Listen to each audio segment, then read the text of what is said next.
En el caso de Carla Estrella, esta usuaria de X que en febrero de 2024 publicó una crítica a la candidatura, a la nominación de Diana Karina Barreras como aspirante a diputada federal y que relacionó Carla Estrella esta candidatura por la influencia o incidencia de su esposo Sergio Gutiérrez Luna, que en aquel momento también era diputado federal.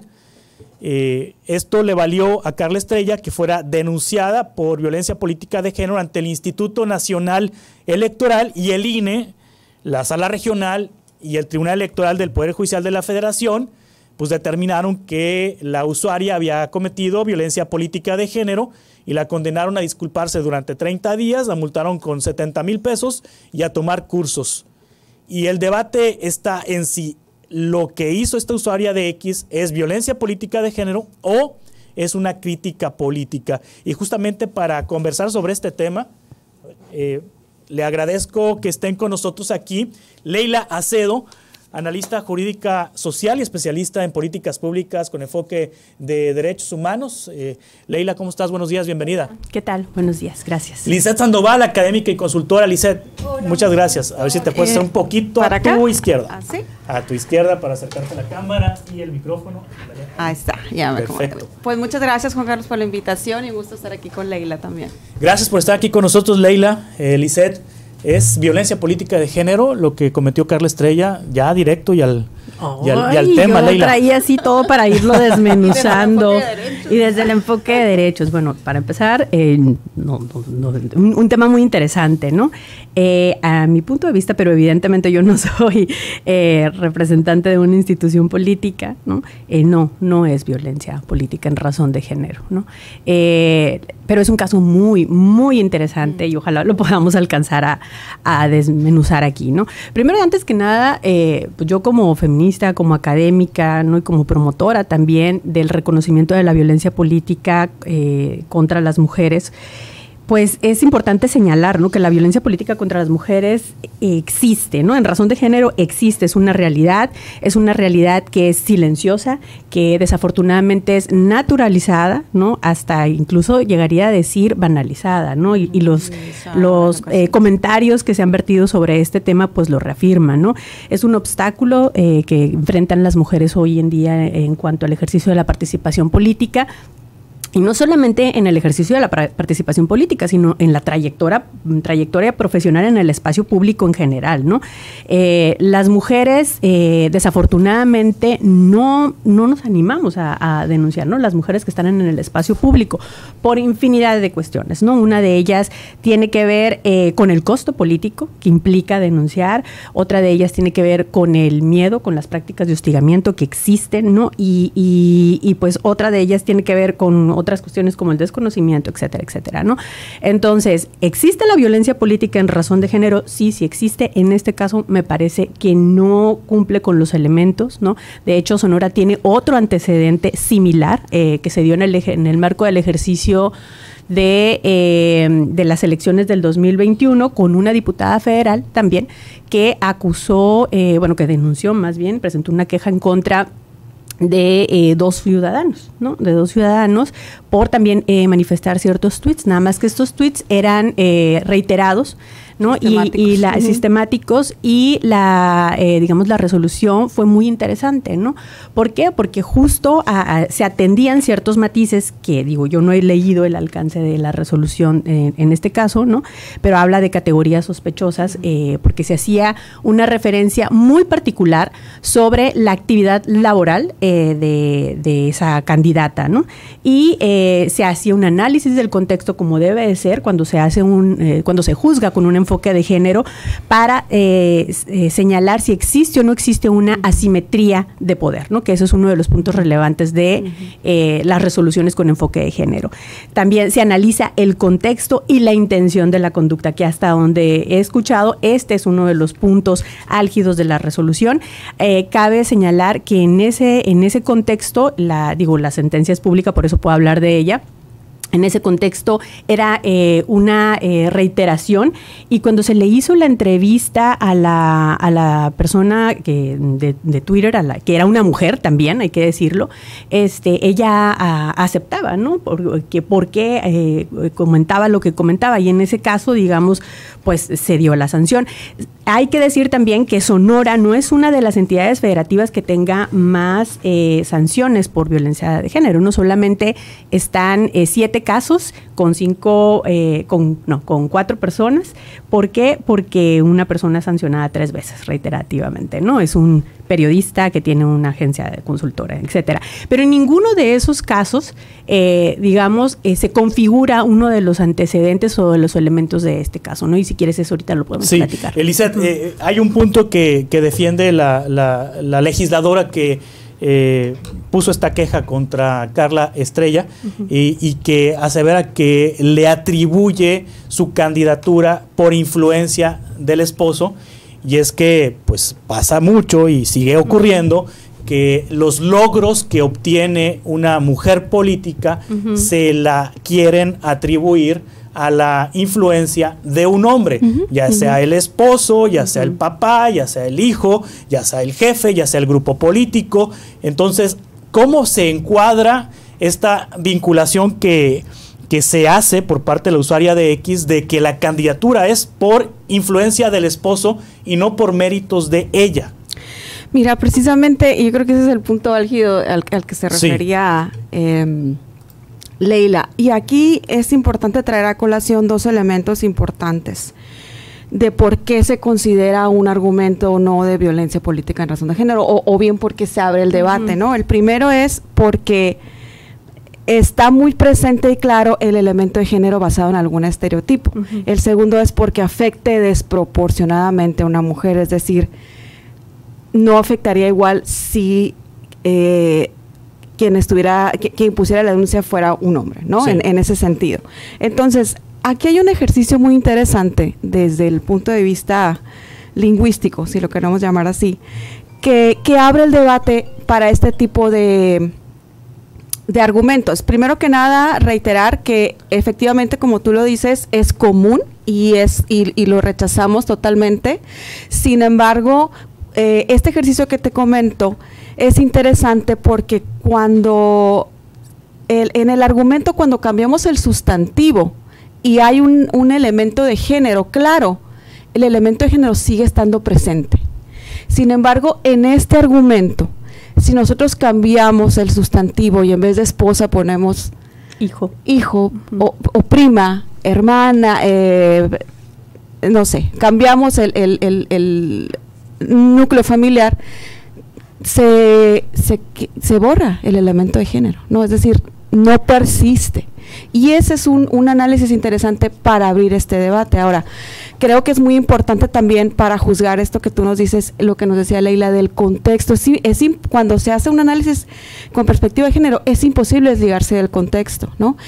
Y me parece también que este contexto no fue tomado en cuenta en las resoluciones que se hicieron en el tribunal, porque bueno, es una ciudadana que está expresando o haciendo uso de su libertad de expresión, no pertenece a ningún partido político, hay una asimetría de poder, es exactamente como lo decía Leila, y la pregunta es, ¿el daño será desproporcionado solamente porque la diputada es una mujer? ¿No?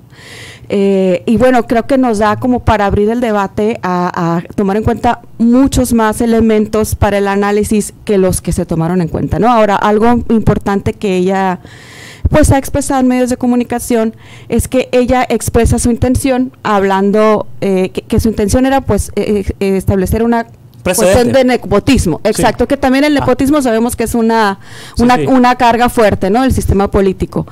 Pero lo que ella argumenta es que ella fue juzgada en base a lo que él o la juzgadora interpretó. Sí, claro. ¿No? Y eso es algo que no tiene cabida tampoco cuando estamos juzgando con perspectiva de género. Cuando jugamos con perspectiva de género, dejamos por un lado los juicios, las opiniones y nos basamos específicamente en los hechos y el contexto, ¿no? Entonces, desde ahí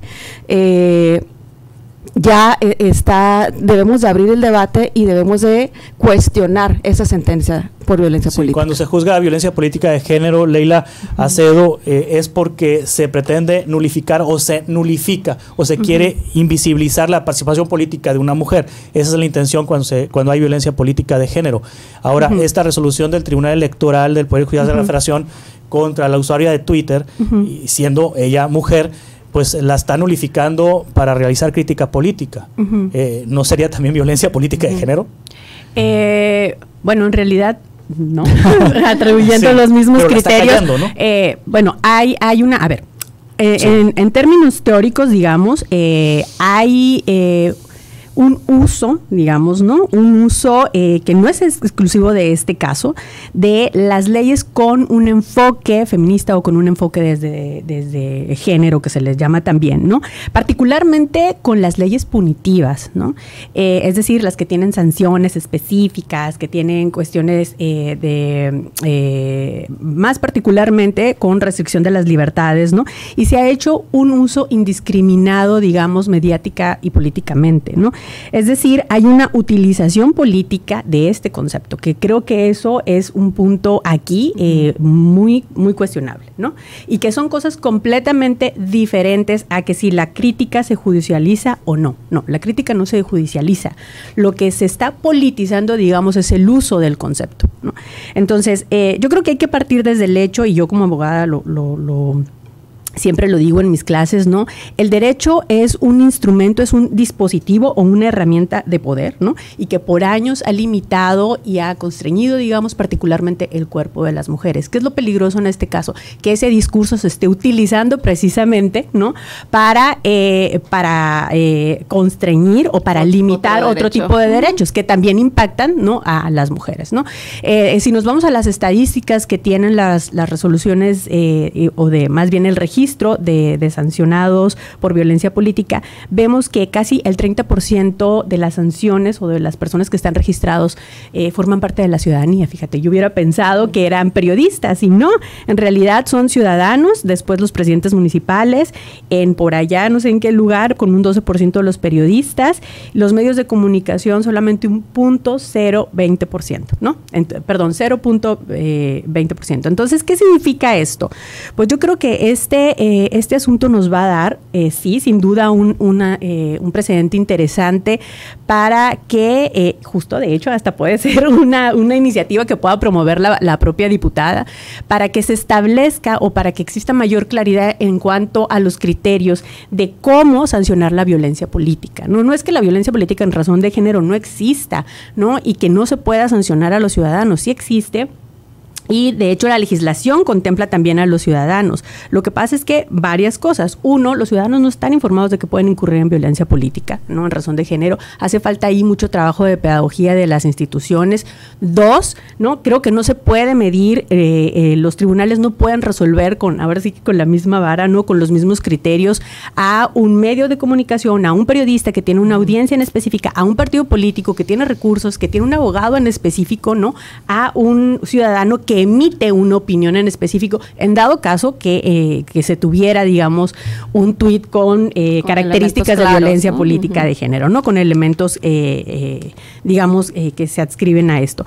Entonces, sí, este tema es, digamos, puede ser un parteaguas, pero incluso yo lo tomaría como algo que puede sacar avante la diputada, ¿no? O sea, si realmente está tan preocupada, pues que presente una iniciativa de ley en donde se establezcan estos criterios más claramente. Sí, ¿no? Lisette Sandoval, ¿se está utilizando la violencia política de género como un pretexto para callar críticas? Pues mira, a mí me parece que sí se está utilizando. Más bien, sí, digamos, se le está dando un uso utilitario en favor, pues, de ciertos objetivos, ¿no? Obviamente, un objetivo claro es acallar la crítica y es importante también resaltar que también no forzosamente quiere decir que una diputada que no representa los intereses de las mujeres no pueda denunciar violencia política, ¿no? Pero sí me parece que debería de haber una congruencia, y creo que por lo menos la diputada Diana Karina sí tiene una deuda grande con la agenda de las mujeres. Es decir, hemos visto que en muchos de sus actuares se ha preferido actuar en base a los intereses del partido que a los intereses que las mujeres le hemos puesto sobre la agenda, ¿no? Y bueno, no quiero decir que una mujer que no apoya la agenda de las mujeres no deba denunciar, al contrario, ¿no? Todas tenemos el mismo derecho. Sin embargo, creo que como dice Leila, pues puede ser una buena oportunidad para que ella también haga una coherencia. Y así como yo estoy exigiendo mis derechos, pues también ayudar a que los derechos de las otras mujeres pues puedan ser mejorados y respetados. Y creo que el debate de que un derecho anule otro derecho ya nos da a pie para abrir un cúmulo de aristas y análisis alrededor, ¿no? Es decir, el derecho de ser libre de violencia política no debe menoscabar la libertad de expresión cuando el elemento de género no está claro, ¿no? Y se puede debatir. Entonces, sí me parece que sí representa una afrenta a la capacidad de expresión de esta ciudadana. Sí, Leila Acedo, ¿qué le queda a Carla Estrella? Porque pues la sentencia está firme, tiene que pedir disculpas, ofrecer disculpas durante 30 días, tiene que pagar 70 mil pesos, tiene que tomar cursos, la sentencia está firme, ¿qué le queda a ella? Entonces, bueno, pues cumplirla e irse a las instancias internacionales. Creo que ella tiene muy clara la ruta, ¿no? Y también la felicito por el plante de seguir adelante. Ayer vi una entrevista que le hacían a nivel nacional y fue la verdad, no quiero tocar aquí ese tema porque entiendo que es otra cosa, ¿no? Pues sí, reconocerle el temple para sostenerse, ¿no? Es un proceso muy, muy complejo. Seguramente también en otro contexto para la diputada, ¿no? Porque aquí, fíjate, dos señalamientos respecto a lo que decía Lisette. Creo que las grandes perdedoras de esta resolución, por un lado, sí es la ciudadanía, que evidentemente hay un mensaje, que hay un temor de acotamiento de, bueno, pues hasta cuándo es el límite, ¿no? Parece hasta como un castigo ejemplar, claro, ¿no? porque eso en realidad, la violencia política en muchos sentidos es un mensaje, ¿no? No solamente en este caso para otras mujeres, a que no se atrevan a denunciar porque el costo, mira cómo le fue a Diana Karina por andar denunciando, ¿no? Sino también a la ciudadanía. Entonces aquí, pues desafortunadamente perdemos no solamente Carla, ¿no? La ciudadanía y las propias mujeres que están en el espacio político, porque como te decía al inicio de mi intervención, las mujeres en el espacio político no denuncian. No es la primera mujer que señala experimentar violencia política. Tú entras a Twitter y esa es una práctica cotidiana, no es que no existe, insisto, lo que pasa es que no está siendo regulado y sancionado como es debido. Me parece una cosa muy interesante también lo que señalaba Lisette, en el sentido de que los derechos humanos, y particularmente los derechos humanos en un sistema político, tienen una peculiaridad, y es que son interdependientes. Aquí no podemos decir que es más importante la vida libre de violencia de las mujeres, particularmente en el espacio político, porque significa vivir en una contienda en planos de igualdad, o pues que exista la libertad de expresión, que no exista la coerción, etcétera, en cuanto a la libertad, ¿no? de las personas de expresarse. Son dos derechos interdependientes y los derechos se mantienen y se defienden de la misma manera, ¿no? No creo que aquí sirva a venir a decir cuál es más importante que el otro, ¿no? Entonces, bueno, creo que es una gran lección, no solamente para la diputada en sí, sino para toda la ciudadanía y también para los tribunales, ¿no? Que resuelven estos criterios. Sí, finalmente, Lisette Sandoval, ¿qué le queda hacer a la usuaria, a Carla Estrella? Pues lo que ha venido haciendo, ¿no? Seguir defendiendo su derecho a la libre expresión.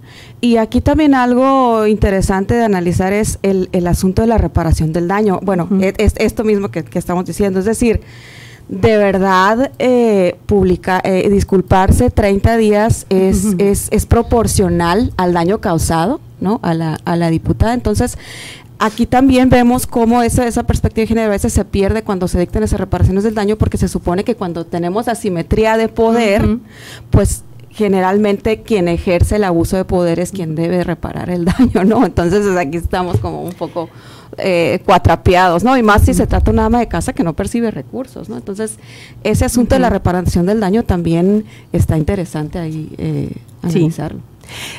Sí, de hecho, analizando la sentencia esta a la que yo hacía referencia, ahí también se solicitó una disculpa pública, pero nada más era un video, y hasta te ponen los minutos que tenía que, y qué es lo que tenía que contener ese video, y la multa era de 5,000 pesos. Yo creo que aquí también lo que sorprende es la desproporcionalidad o la falta de proporcionalidad en cuanto a las dimensiones con la que se juzga, ¿no? Y creo que eso también responde a esta cuestión que qué es lo que nos interesa entonces sancionar también, ¿no? Como dejar en claro, vamos a nada más evidenciar que hay una cuestión de posible violencia en razón de género contra las mujeres, o que también hay una práctica de impunidad, de nepotismo y de corrupción dentro de algunas instituciones, ¿no? Que creo que eso se está quedando de lado. Eso quién lo sanciona, eso quién lo observa, eso quién le da seguimiento, ¿no? Y también señalar, y no quiero dejar de aprovechar este espacio, en la pasada elección hubo aquí una situación de violencia política en razón de género hacia 2 mujeres pertenecientes a una etnia en Hermosillo, específicamente, que querían competir por una regiduría. Las mujeres no fueron escuchadas, ni siquiera abiertamente por instituciones, tocaron todas las puertas posibles. ¿Quién tiene acceso realmente a la justicia con este delito de violencia política en razón de género, ¿no? Y eso, que yo soy una promotora, una fiel creyente de que este delito debe de existir, ¿no? Que las sanciones deben de darse, pero entonces la pregunta es, ¿por qué unas sí y otras no? Claro. Porque unas más y otras menos, ¿no? Exacto. Y ahí también hablamos pues también de violencia institucional, ¿no? Leila Acedo, Lizeth Sandoval, muchas gracias por estar aquí con nosotros. Gracias por ayudarnos a entender lo que pasó en este caso. Gracias. Que les vaya muy bien.